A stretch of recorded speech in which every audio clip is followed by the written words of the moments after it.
இப்போ பேக்கேஜிங் பார்த்தீங்களாக்கும் இப்போ டூரிஸ்ட் மூலமாக போனீங்களாக்கும் உங்களுக்கு 45 kg நான் ஜென்ரலே 45 kg நம்மளுக்கு அலோடு 2 லக்கேஜுக்கு. Hand luggage 7 kg allowed. Tourist என்ன சொல்லுவாங்கன்னா உங்களுக்கு ஃபுட் ஐட்டம்ஸ் வந்து உங்களை ஒரு பேக்கேஜ் தான் கொண்டு வர சொல்லுவாங்க 22 kg 20 kg. அப்போ வந்து நீங்கள் ரிட்டர்ன் வரும்போது 45 kg கொண்டு வரதுக்கு நீங்கள் 2 பேக்கேஜ் கொண்டு போகணும். ஸோ உங்களோட மெயின் பேக்கேஜ்லேயே இன்னொரு பேக் வச்சுக்கோங்க, இல்லாட்டி அங்கே போய் வாங்குற மாதிரி இருக்கும். அதே மாதிரி பேக்கிங் பண்ணும்போது நீங்கள் வந்து கசகசா அந்த ஐட்டத்துலையோ இல்லை அதோடைய மிக்ஸ் பண்ண எந்த ஒரு ஐட்டத்துலையும் உங்களுக்கு பேக்கேஜில் இருக்கக்கூடாது, கசகசான்ற ஐட்டத்தை.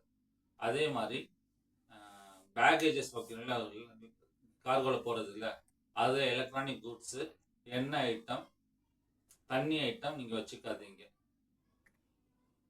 இதெல்லாம் வந்துட்டு இந்த செல்ஃபோன் சார்ஜரு, கம்ப்யூட்டர், லேப்டாப் இதெல்லாமே வந்து உங்களோட ஹேண்ட் லக்கேஜில் தான் இருக்கணும். அதே மாதிரி இந்த கத்திரிக்கோல், ஸ்ப்ரே ஐட்டம், வாலினி அந்த மாதிரி ஸ்ப்ரே ஐட்டம்ஸ்லாம் வந்து ஹேண்ட் லக்கேஜில் இருக்கக்கூடாது. ஷார்ப் ஐட்டம்ஸ், பீல் பண்ணுற ஐட்டம், குத்துற ஐட்டம்ஸு, பிளேடு, கத்தி இது எல்லாமே வந்து கார்கோவில் போகிற பேக்கேஜ் ஐட்டமில் இருக்கணும், ஹேண்ட் லக்கேஜில் இருக்கக்கூடாது.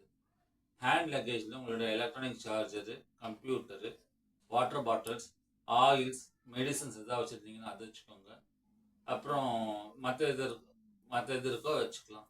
ஷார்ப் ஐட்டம்ஸ், ஸ்ப்ரே ஐட்டம்ஸ் வச்சுக்காதீங்க. அடுத்தவங்களுக்கு ஆபத்து உண்டாக்குற பொருட்கள் அந்த மாதிரி எதுவும் இருக்கக்கூடாது. மெயினாக கசகசா இருக்கவே கூடாது, எதுலேயுமே இருக்கக்கூடாது. உள்ளுக்குள்ள பேக்கேஜ் பண்ணுற ஐட்டத்தில் இந்த எலக்ட்ரானிக் ஐட்டம்ஸ் எதுவுமே இருக்கக்கூடாது. இந்த சார்ஜரு இது எல்லாமே பார்த்துக்கோங்க. இது ஃபஸ்ட்டு பேக்கேஜிங்க்கு.